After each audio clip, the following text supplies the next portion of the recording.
హరి ఓం శ్రీమాత్రే నమ.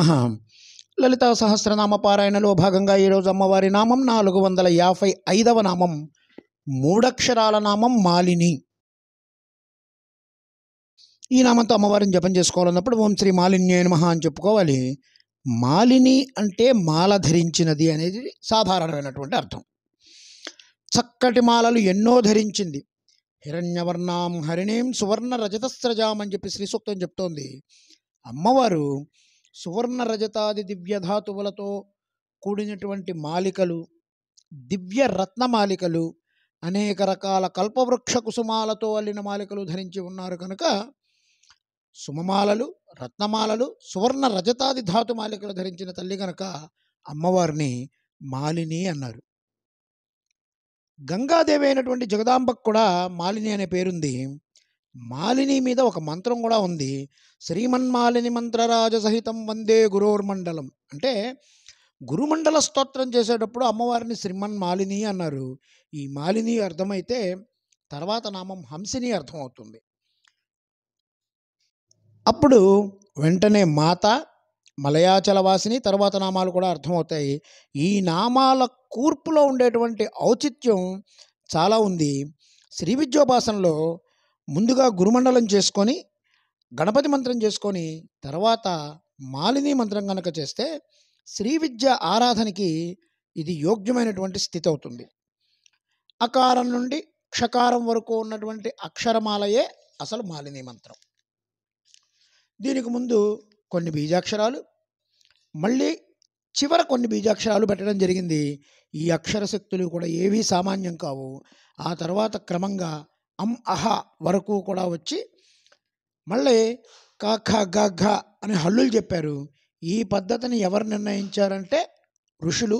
వేదంలోనే ఇదంతా నిర్ణయించబడింది. ఈ పద్ధతిని అనుసరించి భారతదేశంలో ఏ భాష వారైనా సరే అక్షరాభ్యాసం చేస్తారు. ప్రపంచంలో ఎక్కడా కూడా ఇలాంటి పద్ధతి లేదు. పరమేశ్వరుడు ఢమరుకం మోగించినప్పుడు వచ్చినటువంటి క్రమం అది. ఆ ఢమరుకం నుంచి 14 శబ్దాలు వచ్చాయి. అవే మహేశ్వర మంత్రాలు, మహేశ్వర సూత్రాలు. ఆ ఈ ఊ ఇలా 14 సూత్రాల నుంచి వచ్చినటువంటి పంచాశద్వర్ణాలు ఉన్నాయి. ఈ 50 అక్షరాల క్రమం అనేది మంత్రశాస్త్రం. చిన్నప్పుడు అక్షరాభ్యాసం అనేటువంటి పేరుతో మనందరికీ, పిల్లలకందరికీ ఈ మంత్రాలు ఉపదేశిస్తారు. అది అక్షరాభ్యాసం కాదు, మంత్రాభ్యాసం. కాలక్రమంలో ఈ రోజున అక్షరాభ్యాసాలు అవన్నీ కూడా దాదాపుగా కనుమరుగవుతున్నాయి. అంటే మన మంత్రశక్తిని మనమే, హైందవ ధర్మంలో మనకున్న మంత్రశక్తిని మనమే వదులుకుంటున్నాం. ఈ మంత్రశక్తిలో అయినటువంటి అక్షరాలు అనుగ్రహిస్తేనే తర్వాత అక్షరాత్మకమైనటువంటి విద్యలన్నీ కూడా అనుగ్రహిస్తా మనకి అన్న ఉద్దేశంతోనే పెద్దవారు అక్షరాభ్యాసం అని పెట్టారు. ఈరోజు ఆంగ్ల విద్య మోజులో ఈ అక్షరాభ్యాసం దాదాపుగా కనుమరుగయ్యే స్థితికి వస్తోంది. లౌకిక విద్యలకి, పారమార్థిక విద్యలకి ప్రధానమైనటువంటిది అక్షరశక్తి. అదే నాదశక్తి, అక్షరాలు అమ్మస్వరూపాన్ని మొదటి నుంచి చూపించడం మన పెద్దవారు చేసినటువంటి గొప్ప అలవాటు.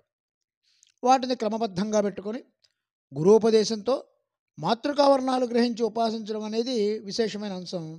అక్షరాలన్నింటినీ ప్రతిరోజు మంత్రంలో భావం చేస్తూ పలుకుతూ సాధన చేస్తే అదే అసలు ఒక పెద్ద సాధన. ఆదిక్షన్మమ గురురాట్ ఆదిక్షాంతక్షరాత్మికాం విద్యాం స్వాధిష్ట చాపదండాం వేదిష్టమాన కామపీఠగతాం అని చెప్పి అన్నారు మూకకవి. నా గురువుకి నాపై ఎంత దయ ఉంటే నాకు ఎంతో కారుణ్యంతో అకారాది క్షకారాంతకమైనటువంటి విద్యను అనుగ్రహించాడని చెప్పి పులకించిపోయి అంటాడు మూకకవి, మూకశంకరులు. మా గురురాజు నాకు ఆదిక్షన్ అని ఆదేశించారు. ఆదిక్షాంతర క్షరాత్మికం విద్యాం, అకారం నుంచి క్షకారం వరకు ఉన్నటువంటి విద్య పరావిద్య. ఆ పరావిద్య స్వరూపం స్వాధిష్టాన చాపదండం. తీపి విల్లు అంటే చెరక విల్లు పట్టుకున్న తల్లి ఎవరమ్మా? ఇంకెవరు? లలితమ్మ. ఆవిడే అకారాది క్షకారాంతక మాతృకా స్వరూపిణి. వేదిష్టమాన కాంచీ నిలయం, కాంచీలో నా కళ్ళెదురకుండా కనిపిస్తున్న తల్లి అని చెప్పి ఆనంద పారవస్యంలో మూకశంకరులు చెప్తున్నారు. అక్షరమాల అన్నది అమ్మస్వరూపం. దీనికి మాలిని మంత్రం అని పేరు. రాజశ్యామలకు సంబంధించినటువంటి బీజాక్షరాలు అటు ఇటు సంపుటితం చేసి మధ్యలో అక్షరాలన్నిటికీ కూడా నాదాన్ని మేళవించింది మాలిని మంత్రం. అది గురుముఖత మాత్రమే తెలుసుకోవాల్సినటువంటి ఒక విద్య. ఏం చేత కాకపోయినా అకారం నుంచి క్షకారం వరకు ఉన్న అక్షర శక్తులని రోజు ఒకసారి అనుకొని శ్రీమాత్రే నమః అనుకున్నా చాలు. ఇది ఒక పెద్ద ఉపాసన. దీన్ని మనం పిల్లలకు అలవాటు చేయొచ్చు, మనం కూడా ఇలా చేసుకోవచ్చు. అమ్మ అంటే వాగ్దేవి, పరావాగ్దేవి. ఆ వాగ్దేవత యొక్క ఉపాసనే శ్రీ విద్యోపాసన. మాలిని అంటే అక్షరమాల స్వరూపి.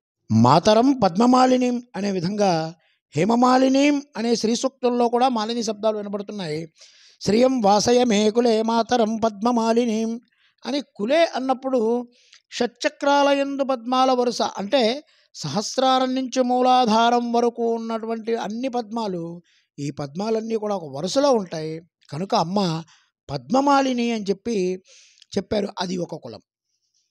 నా కులమునందు ఆ శ్రీ భాషించుగాక అంటే షట్చక్రములనందు ఉన్నటువంటి కుండలిని శక్తి ప్రకాశిస్తూ ఈ షట్చక్ర స్వరూపమైనటువంటి పద్మాలు విచ్చుకొనుగాక అనే అర్థం పద్మమాలిని అనే భావాన్ని చూపించారు. దానికి ఈ మాలిని మంత్రానికి సంబంధం ఉంది. 50 అక్షరాల మాల అనుకున్నాం కాబట్టి జపమాలకి అక్షమాల అని చెప్పి పేరు పెట్టారు.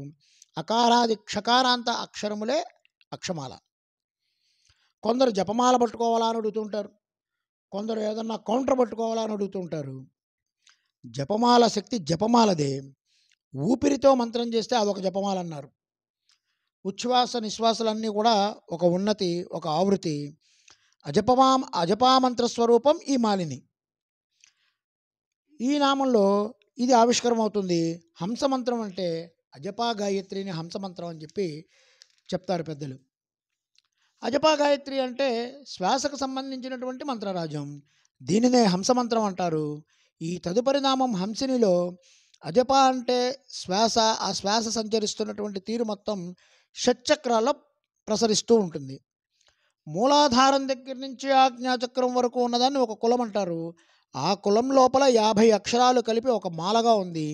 మూలాధారం దగ్గర నుంచి ఆజ్ఞాచక్రం వరకు తిరిగేటువంటి శ్వాస గమనమే మాలిని. ఇదే పెద్ద అక్షమాల. మాలిని అంటే భవ్యమైనటువంటి అక్షర స్వరూపం. అదేవిధంగా మనలో మూలాధారాది 6 చక్రాల్లో సంచరించే ప్రాణశక్తి స్వరూపం మాలిని. ఈ ప్రాణశక్తిని మనం హంస అంటాము. హంస అంటే ఉచ్ఛ్వాస నిశ్వాసాత్మకమైనది. ఉచ్ఛ్వాసకు హకారం, నిశ్వాసకు సకారం. హకారం శివస్వరూపం, సకారం శక్తి స్వరూపం. అంటే మన ఉచ్ఛ్వాస నిశ్వాసలు ఆ శివశక్తులే. మంత్రానికి ప్రాణశక్తికి సంబంధం ఉంది.